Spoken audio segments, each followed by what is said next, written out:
Ella es mi maestra en estos temas y mi mentora.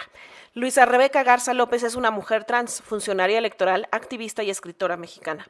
Nació en Veracruz en 1978 y se graduó de la carrera de Administración por la Universidad Autónoma de Nuevo León en 1999. Tiene una maestría en Instituciones y Procedimientos Electorales por el INE Universidad Autónoma de Nuevo León, con la que obtuvo mención honorífica en 2017. Desde hace 23 años trabaja en el sistema electoral nacional y local mexicano, donde ha participado en la organización de diversos procesos electorales federales y locales, así como la promoción de la educación cívica y la cultura democrática con perspectiva de género e interseccionalidad. Ha sido la primera persona trans en ocupar cargos como vocal de capacitación electoral y educación cívica de una junta distrital, en este caso del IFE en Puebla, entre muchos otros cargos. Actualmente, ha sido vocal ejecutiva de la Junta, perdónenme, porque es que es muy largo su currículum. Bueno, actualmente se los pongo así más fácil, es encargada del despacho de la Dirección de Educación Cívica y Participación Ciudadana del Instituto Estatal Electoral del Estado de Oaxaca. Y nos acompaña el día de hoy, Rebe, hasta por 10 minutos, un poquito más, creo que te podemos dar 15, para que nos cuentes el panorama de los derechos humanos de las personas pertenecientes a la población LGBTIQ+. Bienvenida, Rebe. Muchas gracias, querida Gloria, gracias por la invitación, gracias a la sala por su anfitrionía, me siento muy honrada y preparé justamente un documento de 12 minutitos, no me voy a extender más, para abordar lo que me inquieta y que también he compartido en algunos grupos. Hoy nos reunimos para analizar un desafío que define la calidad de nuestra democracia, la inclusión real de quienes históricamente han sido excluidos. La sentencia STJRC 32-2024 es un fallo jurídico que refleja las grietas de un sistema electoral que, pese a avances, sigue reproduciendo desigualdades. Permítanme exponer un breve diagnóstico y 5 propuestas muy concretas.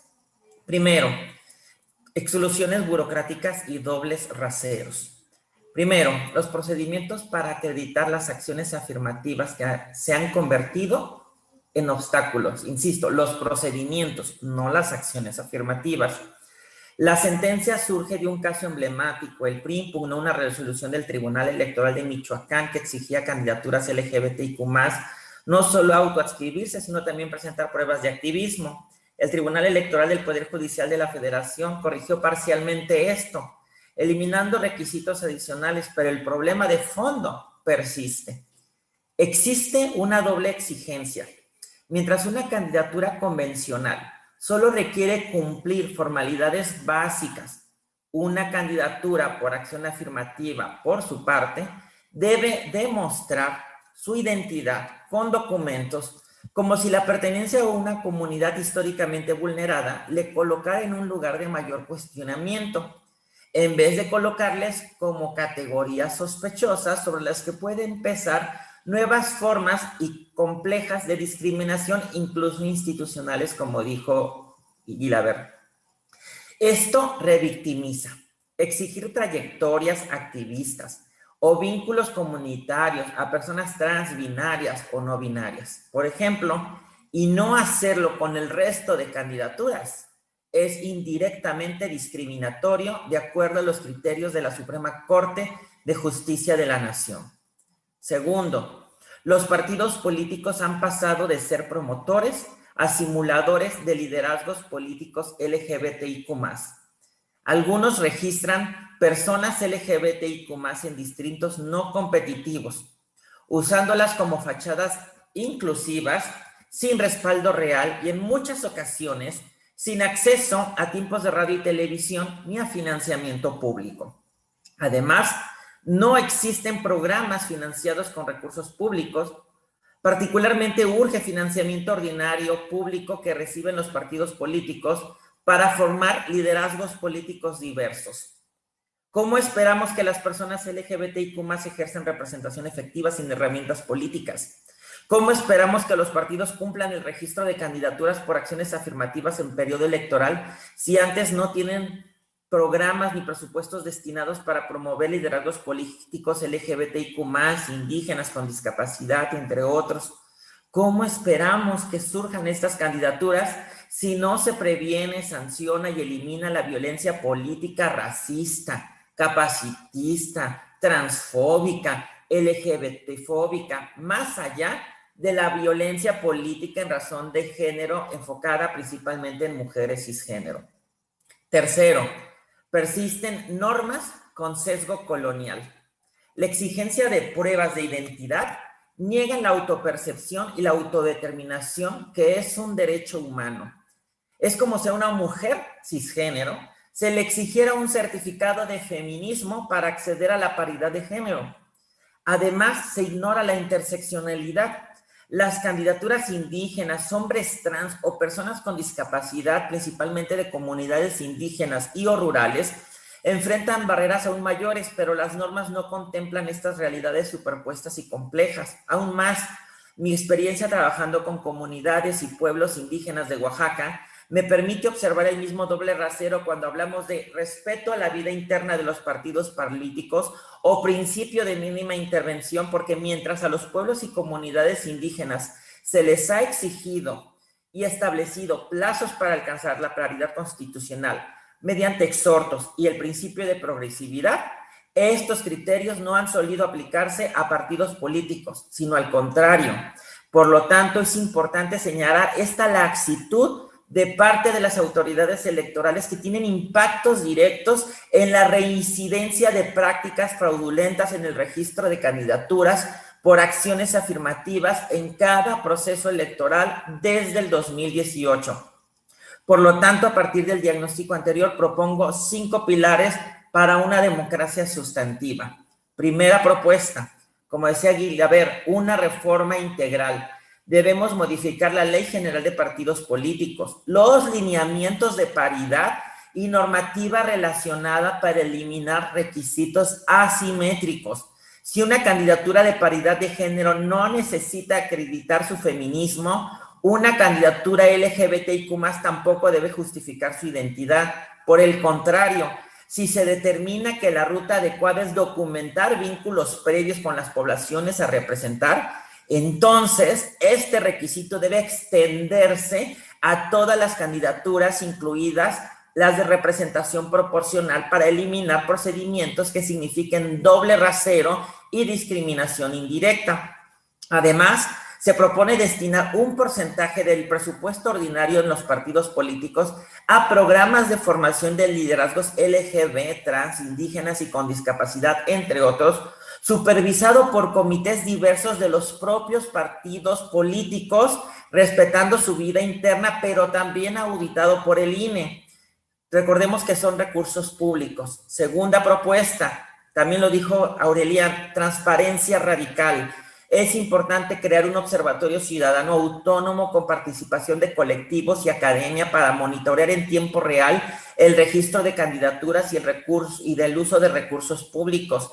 Dicho observatorio puede estar impulsado por las autoridades electorales, administrativas y jurisdiccionales, como ya se hace con las acciones de coordinación para prevenir, atender y sancionar la violencia política en razón de género en contra de las mujeres, principalmente cisgénero. Estas estrategias deben fortalecerse con perspectivas interseccionales que incorporen una categoría amplia y no restringida, colonial ni binaria, de la herramienta de perspectiva de género. Sumemos una plataforma digital de rendición de cuentas que publique perfiles, trayectorias y compromisos de todas las personas candidatas con mecanismos para denunciar fraudes. Ya mencionó Aurelian que la plataforma Conóceles no es suficiente. Tercera propuesta, formaciones políticas diversas con perspectiva interseccional. Imaginemos escuelas de liderazgos políticos financiadas por el Estado, particularmente dentro de los partidos políticos, donde se enseñe litigio estratégico, comunicación política y manejo de presupuestos, con enfoque de género, antirracismo y derechos LGBTIQ+. Implementemos mentorías obligatorias que vinculen a las candidaturas emergentes con figuras experimentadas. Imaginemos que otros sistemas políticos son más justos, vivibles y posibles. Por lo tanto, soñemos y luchemos colectivamente por ellos. Cuarta propuesta, autoadscripción digna y protegida. Establezcamos que la autoadscripción se ratifique con una declaración simple, sin requisitos invasivos y apliquemos sanciones ejemplares, multas al financiamiento anual a partidos que registren candidaturas fraudulentas y cancelación de registro de partidos en caso de reincidencia. En otras palabras, urge involucrar a los partidos políticos locales y nacionales en los procesos de democratización, en este caso, con registro de candidaturas legítimas que surjan de procesos y acciones de promoción de liderazgos políticos diversos para atender no solo su obligación de cumplir la paridad de género, sino también las acciones afirmativas. Con este nivel de involucramiento es posible hacer un traslado de responsabilidades ante los partidos políticos en caso de registro de candidaturas fraudulentas, bajo el entendido de que esta actividad de registrar candidaturas es parte del bien público que los partidos políticos abonan al sistema democrático como entes de interés público sobre los cuales se sostiene nuestro sistema partidista. Quinta y última propuesta, justicia electoral con perspectiva de género interseccional.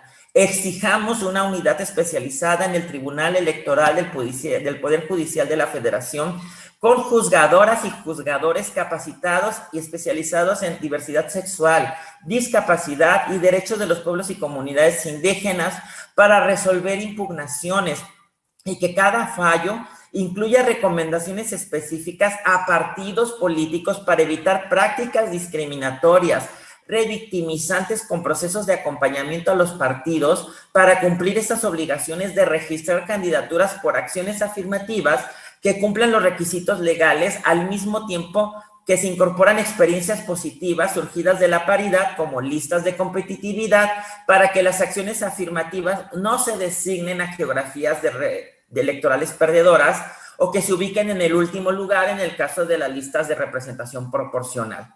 Asimismo, las acciones para prevenir violencia política de género en contra de las mujeres también deben de incorporar la violencia capacitista e incluso cis heterosexista. Ya existen lineamientos al respecto, tanto para promover liderazgos políticos como entornos libres de violencia política, pero solo se enfocan hacia las mujeres cisgénero. Tenemos ya el marco normativo, hace falta extender estos avances a las poblaciones llamadas prioritarias. Como conclusiones, exhorto que impulsemos un pacto por la democracia sustantiva. Esta sentencia que analizamos es un síntoma, no una solución.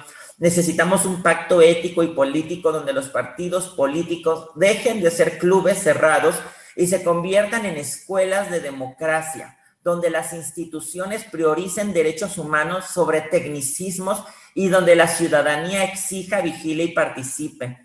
Ante los avances del neofascismo en el mundo, con retórica principalmente antitrans, antigénero y antiderechos humanos, es hora de actuar en coordinación con las autoridades electorales, administrativas y jurisdiccionales, los partidos políticos y la sociedad civil organizada, principalmente de las poblaciones históricamente vulneradas. No habrá democracia plena mientras una persona trans deba demostrar su identidad para ser candidata, pero un candidato cisgénero no tenga que justificar su lugar de privilegio.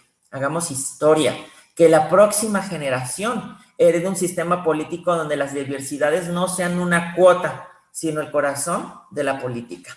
Muchas gracias.